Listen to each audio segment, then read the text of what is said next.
হয়। NTV news desk. নির্বাচন কেমন হবে তা বাংলাদেশের ওপরই নির্ভর করছে। বাংলাদেশের আলাপের মাধ্যমে সংকট সমাধানের সুযোগ রয়েছে। নির্বাচন সুষ্ঠু করতে সরকার বিরোধী দল উভয় ভূমিকায় গুরুত্বপূর্ণ বলেও মন্তব্য করেন তিনি। যে দলই ক্ষমতায় আসুক তুরস্কের সাথে সম্পর্কে কোনো প্রভাব পড়বে না জানিয়ে রাষ্ট্রদূত বলেন, নির্বাচনের পর দুই দেশের শীর্ষ পর্যায়ের সফর অনুষ্ঠিত হবে। এস এম আতিকের রিপোর্ট। বেসরকারি সংস্থা সিজিএস ও এফইএস এর যৌথ আয়োজনে মিট দ্য অ্যাম্বাসেডর অনুষ্ঠানে বাংলাদেশে নিযুক্ত তুরস্কের রাষ্ট্রদূত দুদেশের সম্পর্ক, দ্বিপাক্ষিক বাণিজ্য, প্রতিরক্ষা সহযোগিতা, পর্যটন, আন্তর্জাতিক ও আঞ্চলিক প্রেক্ষাপটে দুদেশের সহ নানা বিষয় তুলে ধরেন। অনুষ্ঠানে প্রসঙ্গক্রমে উঠে আসে বাংলাদেশের আগামী নির্বাচন। How to organize elections is an internal matter of any given country. কিভাবে নির্বাচন আয়োজন করা হবে তা প্রত্যেক দেশের নিজস্ব ব্যাপার। মূল দায়িত্ব সরকারের, তবে বিরোধী দলেরও ভূমিকা আছে। প্রতিটি দেশ, এমনকি উন্নত দেশ বলতে আমরা যাদের বুঝি, তারাও গণতন্ত্র ও মানবাধিকার প্রতিষ্ঠায় সমস্যায় পড়ছে। আমি মনে করি রাজনৈতিক দলগুলোর মধ্যে সংলাপের সুযোগ রয়েছে। দুর্ভাগ্যজনকভাবে এখনো তা দেখা যায়নি।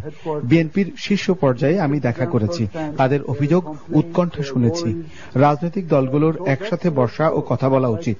মতপার্থক্যগুলো আলোচনায় আসা উচিত। আপনি যা চাচ্ছেন সব সময় হয়তো তা পাবেন না, কিন্তু অনেক সময় তা সমাধানের দিকে আপনাকে এগিয়ে দিবে। সুষ্ঠু ও অবাধ নির্বাচন বাংলাদেশের উপরই নির্ভর করছে, বিদেশিদের ওপর নয়। The elections will be free or fair, not for the foreigners. Rohingya প্রত্যাবাসনে তুরস্ক জোরদার ভূমিকা রাখছে বলে জানান রাষ্ট্রদূত। We are hosting more than 3.5 million Syrians. Rohingya সংকটে বাংলাদেশের অবস্থা আমরা অনুভব করি, কারণ তুরস্কে 35 লাখ সিরীয় শরণার্থী অবস্থান করছে।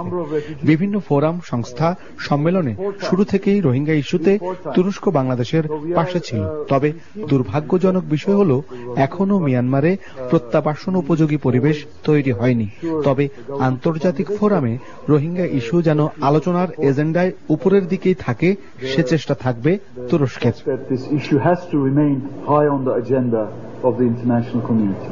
অর্থনৈতিক অগ্রগতির জন্য যে স্থিতিশীলতা দরকার তা বাংলাদেশে আছে, তবে তৈরি পোশাক খাতে নির্ভরতা থেকে বেরিয়ে রপ্তানি বহুমুখীকরণের দিকে জোর দেওয়ার পরামর্শ দেন রাষ্ট্রদূত মোস্তফা ওসমান তুরান।